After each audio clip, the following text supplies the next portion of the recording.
Yan ang nadadaanan namin pa uwi oh. Galing kami dun sa Honray Plaza. Tapos ayan po yung nadadaanan namin. Nilalakad lang namin pa uwi. Malapit lang kami dito sa bahay.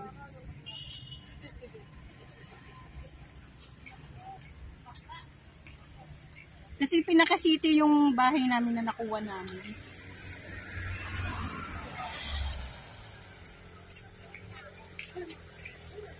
Ang ganda oh. Ang ganda oh.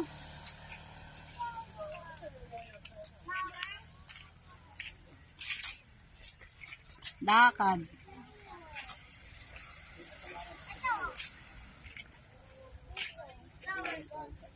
Anong tawag dyan sa ano na yan? Sa laro na yan? Ha? Oh, slow down. Slow down.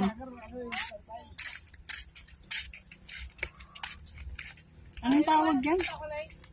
Anong tawag sa laro na yan? Ano, Dennis? Wall? Wall pa? Ano ka? Wall pa? Ball yung laro na yun.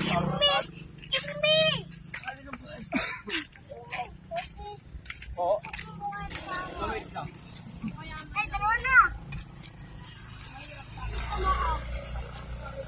Ang ganda dito guys. Ang ganda talaga. Super ganda.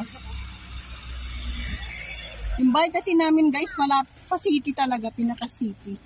Kaya pag mamamasyal kami, ang sa taxi naman guys, mura lang. Parang tricycle lang dyan sa atin. Ang taxi halos lahat na kami 100 lang. Parang pinaka-tricycle lang dyan sa atin. Ay sa amin pala sa Bulacan, hindi pala sa inyo. Kasi ang lahat ng mga kapanood nito ay hindi sa iba't ibang lugar. Kaya sorry sa nabanggit ko. Ako lang pala taga Bulacan. Sa amin sa Bulacan guys, ang tricycle 100. Ano yan? 50 to 100 maximum. Dito ang taxi na 100 lang.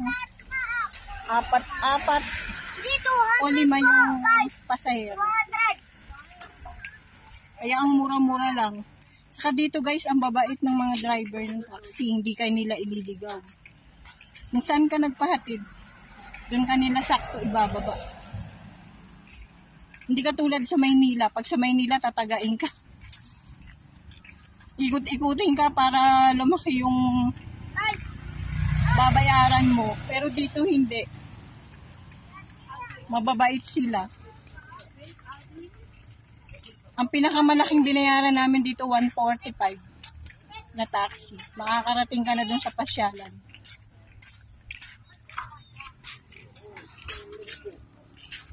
Tignan nyo guys, so napaka-aliwalas talaga ng paligid. Ang ganda-ganda talaga. Ang ganda-ganda. Dapat itataksi namin to pa uwing bahay. Nakari na lang para makita namin yung mga view. Nilakad na namin. Ayan, ang gaganda kaya. Kaya sana magustuhan nyo guys. Magustuhan nyo sana yung video kong to. Na maiaaliw ko kayo, maipapasyal ko kayo. Dito sa Baguio. Malaglag yan, mawawala yan.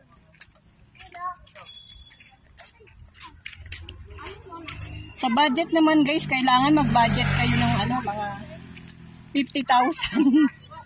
50,000. Isang pamilya na kayo no. Kasi yung bahay na binayaran namin nasa 17,000. Wala pa kaming inaarkilang niyan, sasakyan. Ano lang kami, taxi. Kasi mura lang naman din ang taxi. Di mag-taxi na lang po kami. Saka malalapit lang naman dito sa pinakabahay namin, pinaka-city.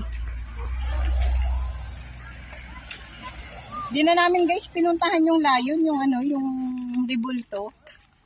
Yung pinaka-Cannon Road doon. Hindi na po namin yung dinaanan kasi delikado daw po doon.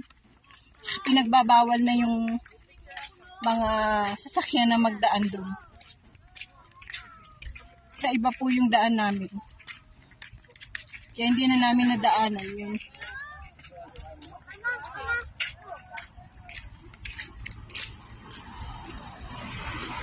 Ayan guys, ang haba-haba na nga ng video ko eh.